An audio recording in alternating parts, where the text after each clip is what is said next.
Color is probably the single most important factor humans use to judge meat freshness, which makes color manipulation in meat products particularly insidious.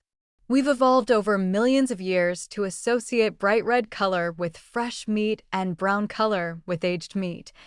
And the food industry has learned to exploit this instinct in ways that should trouble any informed consumer. Let's start with the chemistry of what you're actually seeing.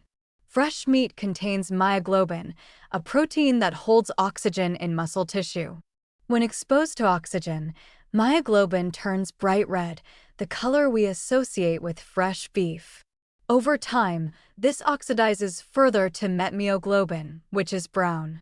This browning is a natural aging process and doesn't necessarily mean the meat is spoiled or unsafe. It's just older.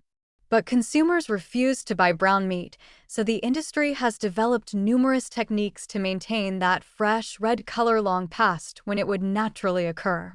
Carbon monoxide treatment is legal in the United States, but banned in the European Union, which should tell you something about the disagreement over its safety and ethics.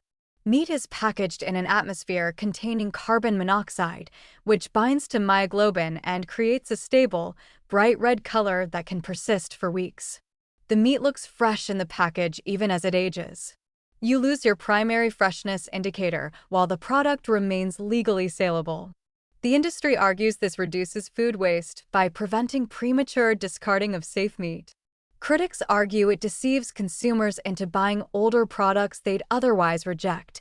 Nitrites in cured meats serve a dual purpose. They prevent botulism, and they maintain an appealing pink color. Without nitrites, cooked ham and hot dogs would be an unappetizing gray. The amount of nitrite needed for safety is actually quite small, but manufacturers often use more to achieve better color retention. This is purely cosmetic and increases your exposure to compounds that form carcinogenic nitrosamines. Then there are the illegal practices that periodically emerge. Food safety investigations occasionally discover meat products containing prohibited dyes, usually in products from countries with weaker regulatory enforcement or in black market meat being sold through informal channels. These cases remind us that not all actors in the food system are following the rules. Here's what bothers me most about color manipulation. It systematically undermines the primary tool humans have used for millennia to assess meat quality.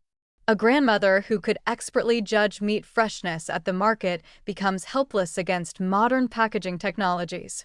Her wisdom is obsolete, replaced by mandatory trust in systems she cannot verify. What should consumers do? First, understand that brown meat isn't necessarily bad meat. The color change from red to brown is oxidation, not spoilage. Spoilage involves bacterial growth that produces off odors, slime, and other indicators beyond color. Second, learn to recognize modified atmosphere packaging. It will be noted on the label, usually in small print. This doesn't mean the product is unsafe, but it means you cannot rely on color for freshness assessment. Third, be suspicious of meat that has unnaturally uniform color or maintains bright red color for an unusually long time. The health implications here are twofold. There's the direct effect of consuming color additives, which for most approved additives is probably minimal at typical consumption levels. More concerning is the indirect effect when color manipulation allows you to unknowingly purchase and consume meat with higher bacterial loads than you'd accept if you could accurately assess its age. This gets at a fundamental question in food safety. Should we engineer foods to appear fresher than they are, even if they remain technically safe to eat? Or does consumer deception, even when legal, violate an ethical obligation to transparency?